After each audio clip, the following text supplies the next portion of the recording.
સુરેન્દ્રનગરની વાત કરવામાં આવે તો મુખ્ય સિવિલ હોસ્પિટલમાં દવાબારી રાત્રિ દરમિયાન બંધ રાખવા મુદ્દે દર્દીઓના હોબાળા સામે આવ્યા છે।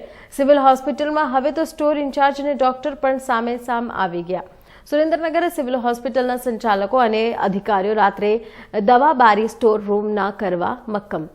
દર્દીઓને રાત્રે 3 કિલોમીટર દવા લેવા જવું પડતું હોવાનો પણ ઘાટ સર્જાયો છે। અધિકારીઓની મનમાનીથી આરોગ્યની કથળતી પરિસ્થિતિનું નિર્માણ સામે આવી રહ્યું છે। રાત્રિ દરમિયાન ગર્ભવતી મહિલાઓ માટે પણ દવાઓની કોઈક વ્યવસ્થા નથી કરવામાં આવી।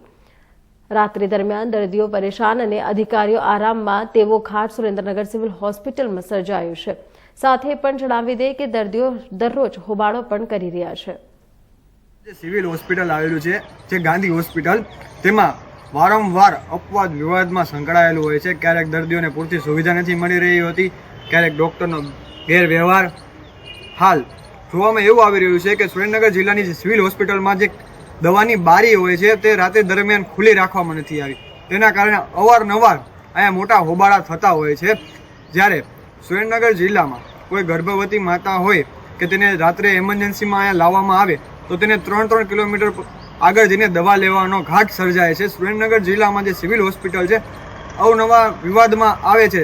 જ્યારે સુરેન્દ્રનગર જિલ્લામાં આરોગ્યની દવાઓ પાછળ વાર્ષિક 3 કરોડનો ફાળો આપવામાં આવે છે, છતાં તે સરખી રીતે પોતાનું કાર્ય કરતા નથી। જોવામાં આવે તો કર્મચારીઓ આરામ કરતા હોય છે અને જે દર્દીઓ હોય છે તે રઝળતી હાલતમાં જોવા મળે છે। પરવેશ